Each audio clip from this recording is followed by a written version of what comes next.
Real quick, I want to tell you about a free webinar I'm hosting on April 25th at 1 p.m. Eastern Time called Repurposing Content for Your Podcast. Depending on the guru of the day, you need a podcast, you need to be on TikTok, you need to be posting on LinkedIn, and don't forget your own blog and newsletter.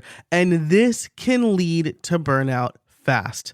But I'm here to tell you a better way.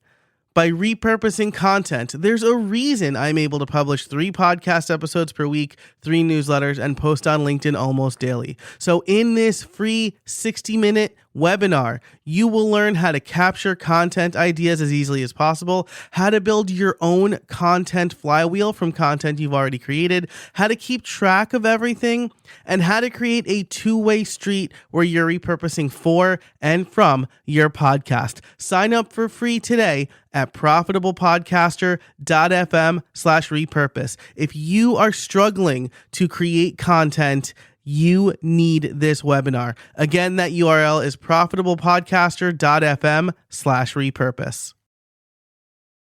One of my favorite podcasts, which has hundreds of thousands of downloads, has been starting every episode like this recently. Let's take a break and thank our sponsor. Those are the first words I hear when I press play on this particular podcast. And if you are not aware of certain technologies in the podcast industry, you might be wondering, what are we taking a break from? We just got started. But if you know what dynamic ad insertion is, then you'll know that this is nothing more than a dynamic ad gone awry. And that one podcast I listen to is not the only podcast to suffer from this problem. And I am far from the only podcaster to notice this happen. Marco Arment tweeted recently, cheap, sloppy dynamic ad insertion, or DAI, in podcasts continue to degrade the experience for listeners. And he points out that they blame the app. He is a podcast app developer. He makes the very popular Overcast app, which, if my stats are to be believed, most of you are listening on Overcast, so thank you for listening. But then Marco goes on to say, but DAI podcasters, what are you doing? You're throwing your audience away. These people will leave forever. And while there are numbers to suggest that that's not necessarily the case, what it does show is a lack of attention to detail. Because with the dynamic ad gone awry in the podcast I listen to, it's one of a few options. Either they are running a mid-roll ad at the pre-roll, or the advertiser decided they didn't want a mid-roll ad, they wanted a pre-roll ad, and the hosts just never re-recorded the ad spot. And either way, they're doing both their audience and their advertiser a disservice because it is distracting. But dynamic ad insertion is not all bad. And in today's episode, I want to tell you what it is, how it works, and how you, as an independent podcaster, can leverage it even if you don't sell ads on your podcast. Hello and welcome to Make Money Podcasting, where I teach you how to make your first $10,000 with your podcast. On this show, you'll learn tried and true methods to increase your revenue and turn your podcast from a money pit into a money maker. Hi, I'm your host, Joe Casabona, and my podcasts have been making money from day one without a lot of downloads. I'll share everything I know with you here on Make Money Podcasting. Okay, so first let's get into what is dynamic ad insertion, or DAI. DAI is a way for you to automatically insert ads or any audio clip into your already produced podcast episodes. Now, sometimes this is referred to or possibly conflated with programmatic advertising, Brian Barletta has a fantastic piece over on Sounds Profitable about programmatic advertising for podcasters and how to get started. I'll cite a few pieces from this, but I'm going to differentiate dynamic ad insertion a little bit from straight up programmatic advertising, because I think DAI you can use for more than just ads. But here's how Brian defines programmatic advertising.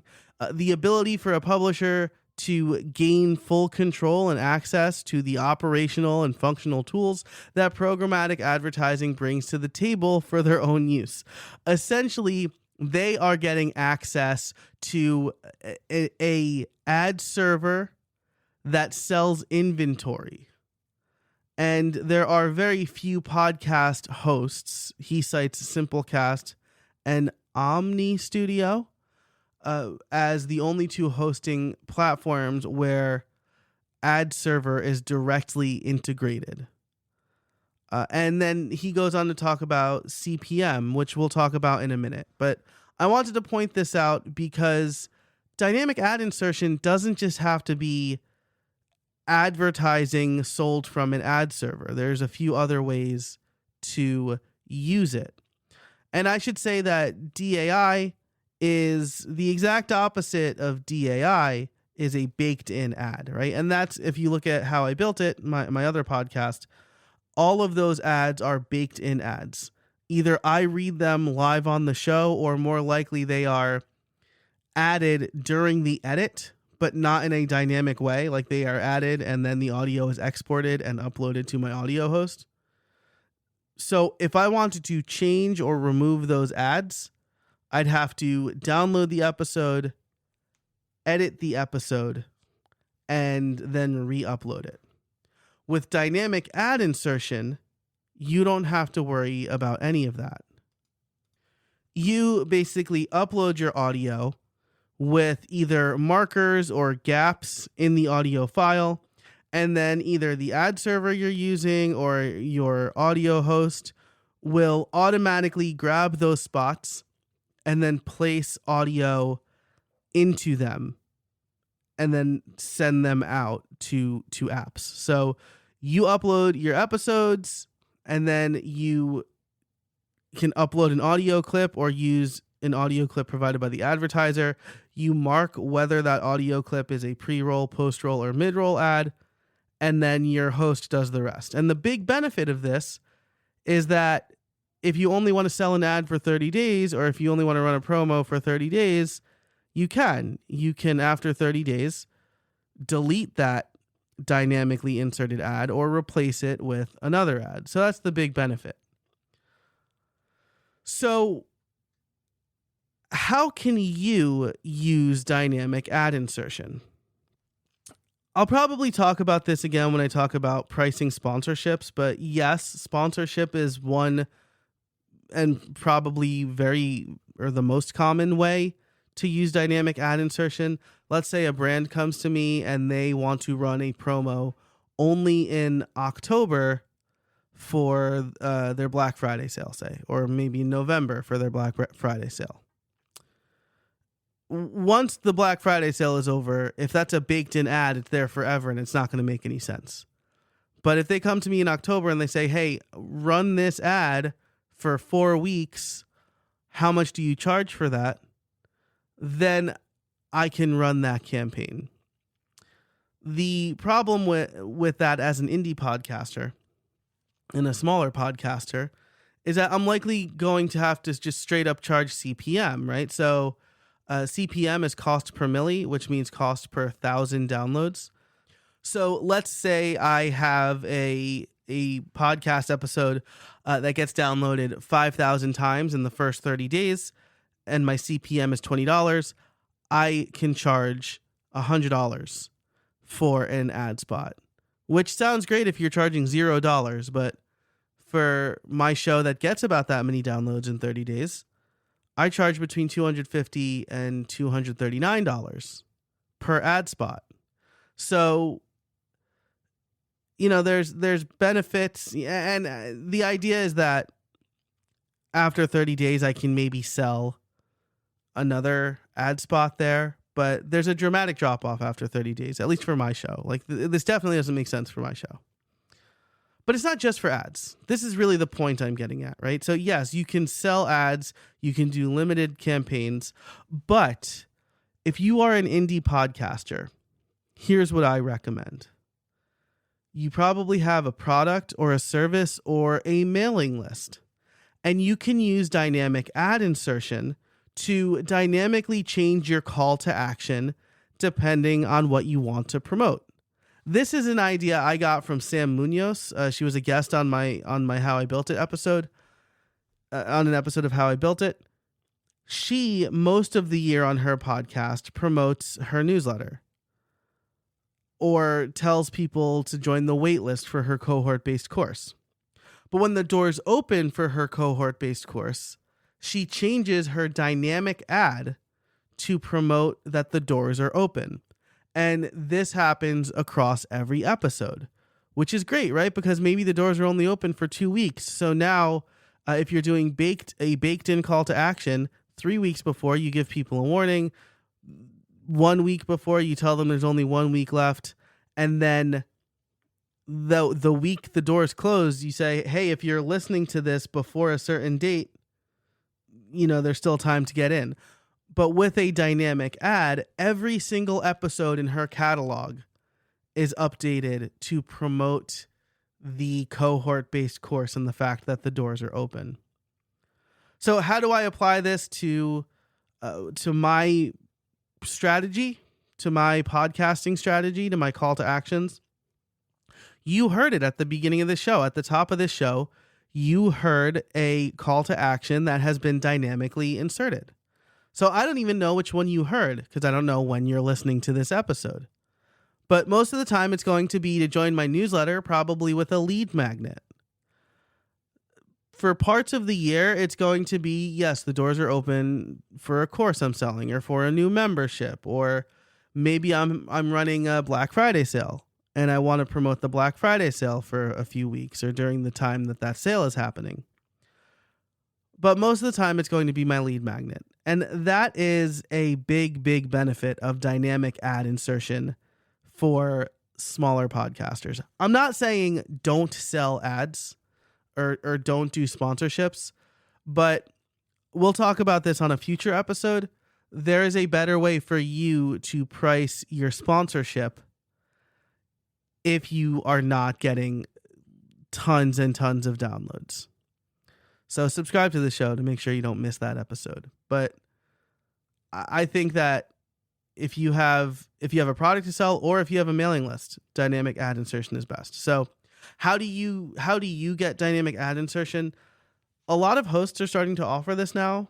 So I use Buzzsprout. They offer it. I think it's great. They offer pre-roll or post-roll. Pre-roll is before the show. Post-roll is after the end of the show. So if you're going to do that, like kind of make sure that you don't end it in a weird way, right? Like let people know that to expect that it's coming. And then there's transistor.fm. They offer a bunch of features, but pre, post, and mid-roll are included for dynamic ad insert. I recently read that maybe Blueberry and Libsyn also offer this, but I'm not 100% sure on that. I couldn't find the exact language at the time that I looked. Each of these, like they have articles on dynamic ad insertion, but as far as I can tell, they list like podcast monetization, subscriptions, and advertising, but they don't specifically mention dynamic ad insertion. So jury's out, but I know for sure that Buzzsprout and transistor.fm offer those. So that's dynamic ad insertion. To recap, dynamic ad insertion is the ability to add audio to an already produced podcast episode automatically. The way it works is you record those things separately. You mark the episodes you want this audio to be attached to, pre, post, or mid-roll. And then you can choose when to end that campaign, but every episode in your feed gets updated. So from that moment on, that moment until you say stop. Anytime somebody downloads that episode, they're going to get the dynamically inserted ad. You can use it for advertising. I recommend using it to promote your own stuff. So your mailing list most of the time, and if you have a sale or the doors are open to a course or something like that, then change the dynamic ad across all of your episodes to promote that. And if you want to get started, I recommend Buzzsprout. I will have a link for them in the show notes for this episode, which you can find in your podcast player or over at makemoneypod.com/209. Full disclosure, it will be an affiliate link. So I think they like hook me up with a $20 Amazon gift card every time someone signs up. So hooray. So that is either Buzzsprout or Transistor. I use Buzzsprout. I'm very happy with the way it works. If you want to hear what the dynamic ad is like, you can listen to the top of this show again. But that's it for this episode. I want to thank you so much for listening. If you have any questions about dynamic ad insertion or any questions about podcasting at all, feel free to email me, joe@podcastliftoff.com. But thanks so much for listening to Make Money Podcasting, presented by Podcast Liftoff. If you liked this episode, give it a rating and a review in Apple Podcasts. I'd really appreciate that specifically. And until next time, I'm Joe Casabona, and I can't wait to see what you make.